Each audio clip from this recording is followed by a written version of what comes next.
Հանությունից ազատվելու համար։ Սրանց խոստացածը ձեզ, որ ասում են խաղաղություն, դա խյով է սկսում, բայց խաղաղություն չի դա, դա խաբեություն է, խայտառակություն է, խարդախություն է, բայց երբեք խաղաղություն չի։ Այս գիտակցումով պետք է գնանք այս ընտրություններին։ Հիմա այսօր սրանց պաշտպանության նախարարը քիչ առաջ նայում եմ հայտարարում է, որ Նիկոլ Փաշինյանի իշխանությունը Հայաստանի միակ իշխանությունն է, որ ավելի շատ բանակի վրա ներդրում է արել, քան մնացած բոլոր իշխանությունները միասին վերցրած։ Դուք պատկերացնում եք սրանց լկտիության ու ցինիկության աշխարհը։ Միակ իշխանությունը, որի համար հայկան բանակը ստորացվել է, կոտրվել է, ջարդվել է, այդ իրանց իշխանությունն է։ Իրանց իշխանությունը 5 միլիարդին համարժեք զենք է հանձնել Ադրբեջանին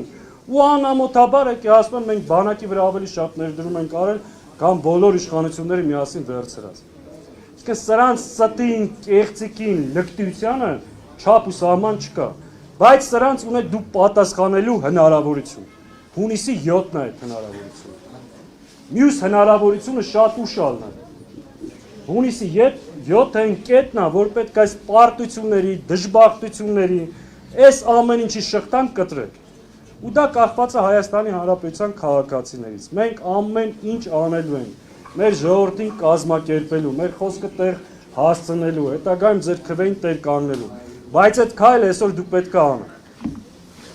Մի բանի մասին եմ ուզում խոսեմ ու խոսքս փոխանցեմ գործընկերներից։ Նիկոլ Փաշինյանը վաղուց արդեն ժողովրդի հետ իր քաղաքացիական պայմանագիրը խզել է։ Ինքը այսօր խոստումները, եթե նայեք իր նախընտրական ծրագրին, իր խոստումները ձեզ ժողովրդին ուղղված չի։ Իր խոստումները այսօր ուղղված են Ալիևին։ Ինչ է ասում։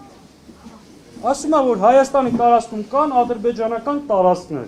կընտրվեն կվերադարձնեն։ Այդ ինչ կապ ունի ժողովրդի հետ, Ալիևին է խոստանում։ Ասում է, գալիս եմ հռչակագիրը փոխեմ, սահմանադրությունը փոխեմ։ Այդ խոստումը ձեզ ուղղված չի։ Այդ Ալիևին է խոստանում։ Ինքը վաղուց ժողովրդի հետ իր այդ պայմանագիր այս կոմենկով խզել է։ ՔՊ-ի ողջ նախընտրական ծրագիրը դա խոստում է Ալիևին եւ Ադրբեջանին։ Հետևաբար Հայաստանի Հանրապետության յուրաքանչյուր քաղաքացի պետք է իմանա, որ ինքը այդ խոստման հետ կապ չունի։ Ինքը ընդհանրապես Նիկոլ Փաշինյանին քվե տվողը գործիք է, որպեսզի ինքը իրականացնի Ալիևի առաջ իր խոստումներն ու դիրքորոշումները։ Այս է իրականությունը, որ մեր հանրությունը պետք է իմանա, գիտակցի եւ այս գիտակցմամբ գնանք այս ընտրություններին ու սրանց վերջը տանք ու միասին կարող ենք